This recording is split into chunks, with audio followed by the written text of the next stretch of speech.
What's going on, my beautiful people? Coach Will here. I hope all is well. And in this video, we're going to be discussing the secret pull-up exercise that pretty much nobody's telling you about, that you should be implementing starting today if you really want to see progress when it comes to finally getting that first pull-up.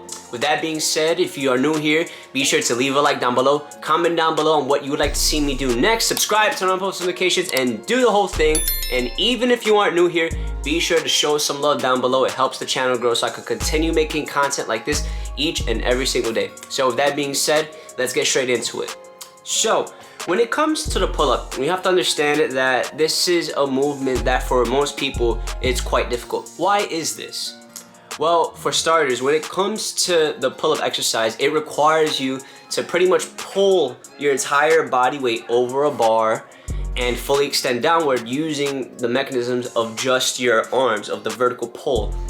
The problem with this exercise when it comes for most people is the fact that they simply don't have the general pulling strength in order to pick up their own body weight. With that being said, how do we go about building this general body weight strength in order to actually do a pull-up? Well, most people will tell you to do your pull-up negatives, which is nothing wrong with that. However, the problem with the pull-up negatives is for most people, you're not able to accumulate enough volume with this exercise in order to see sufficient development and sufficient growth long term. The second exercise that most people will gravitate towards is also the Australian row. However, the thing with the Australian row is that although yes, it is the perfect regression that you should be starting with in regards to your pull-ups, it doesn't necessarily mimic the pull-up as you think. See, when you look at movement patterns, right? The pull-up is a vertical movement pattern, yes? It's a movement pattern that is done along the vertical plane. However, when you look at the row is done in the horizontal plane, right? It's done this way. Now, the problem with having a movement that's done in one plane versus the other, this doesn't necessarily correlate with one of the most important principles in fitness, and that is the set principle. What this principle is and what it stands for is specific adaptations impose specific demands. Being the more specific you are with the exercise that you're trying to do, the more carryover it will have to the specific exercise that you're trying to develop. Hence, although yes, the Australian row is a pulling exercise, being that it's a pulling exercise done in the horizontal plane, it doesn't necessarily give us the full direct carryover that we need to our regular pull-up. It will give us some form of general carryover as far as our general strength goes, which is why we should keep it in the rotation. However, it isn't the ideal exercise that we need to be doing in order to get direct carryover to our vertical pull. That being said, what sort of exercise should we actually be doing in order to get some form of direct carryover when it comes to our pull-ups? And no, believe it or not, this isn't a resistance banded pull-up. See, with the resistance banded pull-up, this exercise requires you to get some form of band, so something like this, but a little thicker in order to actually lift up your own body weight. So that way it takes some of the load off of the exercise. And there's also pull-ups that you could do on a machine, the machine assisted pull-up, which is also a perfect exercise that you can do. However, the exercise that I'm going to be discussing in this video is the one that I personally like to call the modified Australian pull-up. Now that sounds like a mouthful, but allow me to explain what it looks like so you could definitely see why this exercise will have direct carryover to your vertical pull. So when you analyze this movement at first glance, it's basically an exercise that is done very similarly to the Australian row. However, the Australian row, if you noticed, we're placing our body in the horizontal plane. With the Australian pull-up, what we're actually doing is we're placing our body in a vertical seated position, having some form of bar apparatus above us so that way we can actually grab on top of it, right? From there, what we proceed to do is we actually pull our chest to the bar and fully extend back down, and we repeat the same exact motion that we would be doing in a vertical pull. The beauty of this movement is the fact that you could set it up in a way where it suits all body types, right? It doesn't matter if you're long-limbed like myself, or if you're dealing with somebody who has short limbs, somebody with a long torso, short torso, long femur, short femur.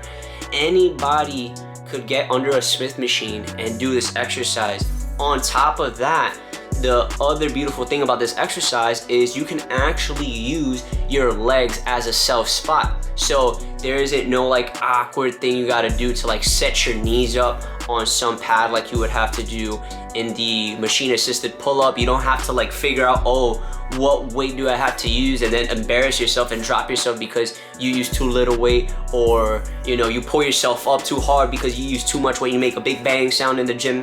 This exercise will allow you to set yourself up in a way where you're able to use your legs as a self spot to help you pull yourself up. And then the beautiful thing about this exercise too is, depending on your level, you could place the bar higher if you need to, or you could place the bar lower if you need to, depending on how much leg assistance you need to use. On top of that, being that you are using your legs as assistance, you could use as much leg drive as you need to then potentially get extra reps. Now, what do these extra reps actually do for us when we self spot with our legs?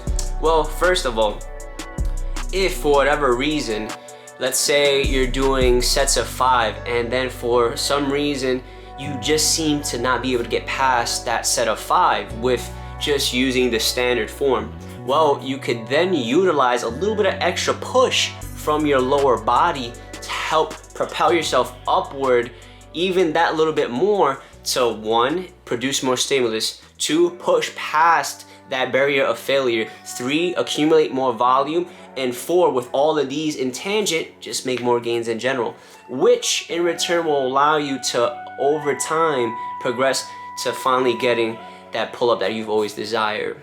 So with that out of the way, how do we go about incorporating this specific pull-up variation into our overall scheme of exercise? Well, what I would personally do is I would do it like this. I would have at least 2 to 3 days where you're focusing on this specific pulling exercise. The reason why I say 2 to 3 days is because if you're somebody who's really trying to focus on their pull-up strength and you seem to be struggling with cracking that barrier, the more frequency you can do, the better. See, the pull-up, just like every other movement we do, is a specific skill. The more we're able to do that specific skill, given how well we recover, the better off we'll be and the faster progress we will make. On top of that, if you look at the type of biomechanisms that are in place when it comes to actually building muscle, you would know that in order to optimize muscle growth, the ideal muscle frequency for that is to work a specific muscle group 2 to 3 times per week. Meaning, if you're able to work the specific muscle groups at hand with this pull-up 2 to 3 times per week, you're gonna reap the benefits a lot sooner, you're gonna get your progress a lot sooner, and you're gonna make some serious gains a lot sooner. So aside from frequency, in terms of like how often you should actually do this pull-up variation, what is the actual sets and rep parameters looking like for each workout session?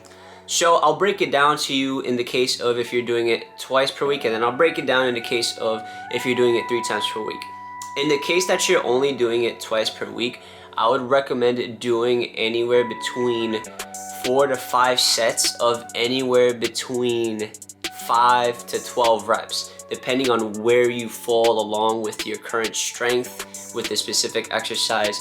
Reason why the rep range is so high is because when it comes to calisthenic training, that being body weight training using resistance with your own body weight, it is a little different than traditional weightlifting. See, with weightlifting, it's relatively easy to gauge the weight in terms of where you want to fall along the rep range. However, with body weight, it's very subjective.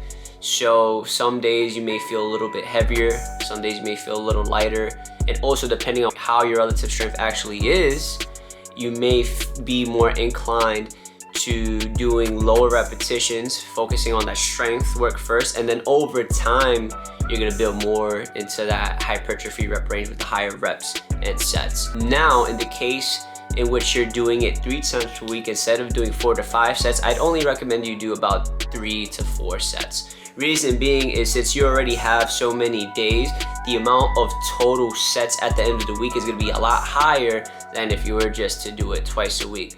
So that being said, less sets per workout, but the rep range will still be the same.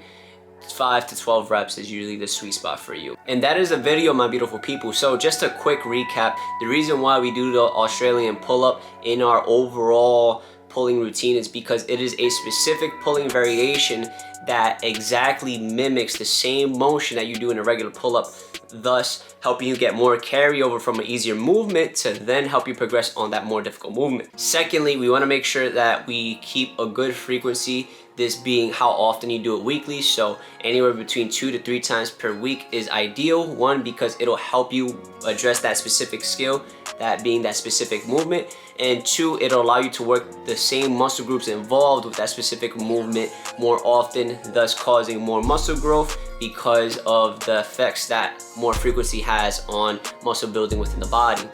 And lastly, you want to make sure that if you're doing twice a week frequency, you do anywhere between 4 to 5 sets to 5 to 12 reps. And if you're on the higher end of the frequency, 3 times a week, you do anywhere between 3 to 4 sets of 5 to 12 reps, depending on where you fall along the rep range given your current strength level. And with that being said, my beautiful people, that wraps this one up. If you liked the video, be sure to leave a like down below, comment, subscribe, turn on post notifications, and do the whole thing. And as always, in Will We Trust. Until next time.